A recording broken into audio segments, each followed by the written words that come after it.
আসসালামু আলাইকুম এভরিওয়ান, কেমন আছেন সবাই? মাত্র এক ক্লিকে আপনি এরকম নর্মাল ফটো থেকে এরকম লাইটিং ফটো এডিটিং করবেন কিভাবে, সেই প্রসেসটাই দেখাবো আজকের এই ভিডিওতে। তো ভিডিওটি শুরু করার আগে ছোট্ট একটা রিকোয়েস্ট, ভিডিওটি ভালো লাগলে অবশ্যই আমাদের চ্যানেলটাকে সাবস্ক্রাইব করবেন এবং ফেসবুক পেজ থেকে দেখে থাকলে অবশ্যই ফেসবুকে ফলো দিবেন। তো এর জন্য প্রথমে গুগল প্লে স্টোরে আসবেন। গুগল প্লে স্টোরে আসার পর সার্চ অপশনে লিখবেন সুইচ লাইট আসার পরে এটাকে আপনারা ইনস্টল করে নেবেন। আমার ইনস্টল করা আছে, আমি এখান থেকে ওপেন করে দিচ্ছি।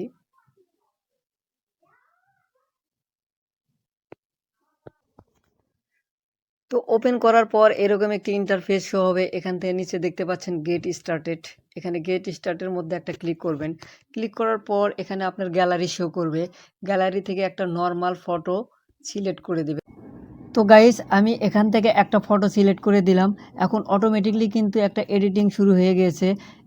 এই অ্যাপটি ইউজ করতে গেলে কিন্তু অবশ্যই আপনার মোবাইল ফোনের ইন্টারনেট কানেকশন থাকতে হবে। তো সম্পূর্ণ কাজটি কিন্তু এআই করে দিবে। ফটোটি সিলেক্ট করা দেওয়ার পর সাথে সাথে কিন্তু এডিটিং হয়ে গেল।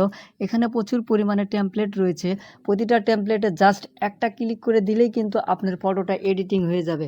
তো এখানে প্রথমে রয়েছে নেওনের মধ্যে কিন্তু প্রচুর পরিমাণে টেমপ্লেট রয়েছে। আপনারা যেটা পছন্দ, যেটা আপনার ভালো লাগবে সেটার উপর জাস্ট একটা ক্লিক করবেন। একটা ক্লিক করলেই কিন্তু আপনার ফেসের সাথে ব্যাকগ্রাউন্ড চেঞ্জ হয়ে যাবে। এভাবে কিন্তু আপনারা ছবি এডিটিং করে নিতে পারবেন। তারপরে রয়েছে স্টুডিওতে প্রচুর পরিমাণে টেমপ্লেট রয়েছে। তো আমি যে কোনো একটা ছবিতে ক্লিক করলেই কিন্তু সেটা সাথে সাথে ব্যাকগ্রাউন্ড চেঞ্জ হয়ে যাবে এবং ফেসের সাথে মিল রেখে সব কিছু এডিটিং হয়ে যাবে। তো এখানে প্রচুর পরিমাণে টেমপ্লেট রয়েছে: নিয়ন, স্টুডিও, সেলফি, ফ্লাওয়ার, তারপরে street, city, baby, house, Fanta, এগুলো অনেক কিছু অপশন এখানে রয়েছে। তো এখানে টুডেস ফি, এখানে যদি দেখেন নিচের দিকে স্ক্রল করে দেখতে পারবেন প্রচুর পরিমাণে টেমপ্লেট এখানে রয়েছে। তো যে টেমপ্লেট আপনার পছন্দ হবে সেটাতে ক্লিক করলেই কিন্তু আপনার ছবিটি ব্যাকগ্রাউন্ড এবং সব কিছু চেঞ্জ হয়ে যাবে। একদম এআই আপনাকে ছবি সুন্দরভাবে এডিটিং করে দিবে। তো এডিটিং করার পরে তো এখানে একটা জিনিস দেখুন, এই ছবিটাকে কিন্তু আপনারা যেখানে ইচ্ছে সেখানে বসিয়ে দিতে পারবেন। এরকম টেনে ধরে যেখানে ইচ্ছে সেখানে বসিয়ে দিতে পারবেন।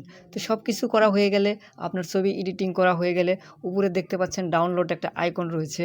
এই ডাউনলোড আইকনে ক্লিক করবেন। এই ডাউনলোড আইকনে ক্লিক করলে কিন্তু আপনার ছবিগুলো সেই কাঙ্ক্ষিত গ্যালারিতে সেভ হয়ে যাবে। নিচে দেখতে পাচ্ছেন ডাউনলোড, এই ডাউনলোডে ক্লিক করবেন।